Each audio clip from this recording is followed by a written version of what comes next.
सबैले अगाडि हेर्ने प्रतिच्छेदित रेखाहरू है।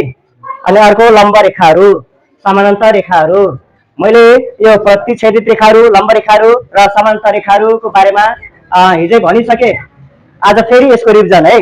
प्रतिच्छेदित रेखाहरू यो चित्रमा हेर त सबैले, दुईटा सिधा रेखाहरू एबी र सिडी, दुईटा रेखा सिधा रेखाहरू एबी र सिडी एक आपसमा काटेका छन्।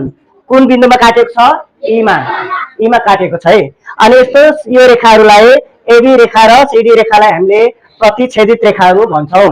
अब यहाँ हेर्ने परिभाषा, दुईवटा सिधा रेखाहरू एक आपसमा काटेका छन् भने तिनीहरूलाई प्रतिच्छेदित रेखाहरू भनिन्छ। चित्रमा रेखाहरू एबी र सिडी बिन्दु ई मा प्रतिच्छेदन भएका छन्। जुन बिन्दुमा काटिएको छ त्यो बिन्दुलाई प्रतिच्छेदित बिन्दु भनिन्छ। अर्को लम्ब रेखाहरू, ल दुईवटा रेखाहरूको बीचमा 90 डिग्रीको कोण हुने गरी प्रतिच्छेदन भएका छन् भने त्यस्तो रेखाहरूलाई लम्ब रेखाहरू भनिन्छ। अब यहाँ हेर्ने पीओआर, एंगल पीओआर यहाँ चाहिँ 90 डिग्री हो। यो 90 डिग्री यो चिन्ह 90 डिग्री चिन्ह पीओआर मा 90 डिग्रीको कोण बनेछ। त्यही भएर यो पीक्यू र यो आरएस लम्ब रेखाहरू हुन्।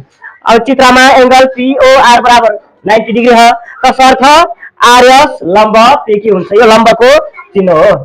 अनि अर्को समानान्तर रेखाहरू, दुईटा सिधा रेखाखण्डहरूलाई अनन्तसम्म लम्ब्याउँ। अनन्त भनेको जति लम्ब्याउँ, जतिसुकै लम्ब्याउँ है। अब यहाँबाट हामीले लम्ब्याउँ जतिसुकै लम्ब्याउँदा पनि यिनीहरू एक आपसमा कहिले पनि प्रतिच्छेदन हुँदैन।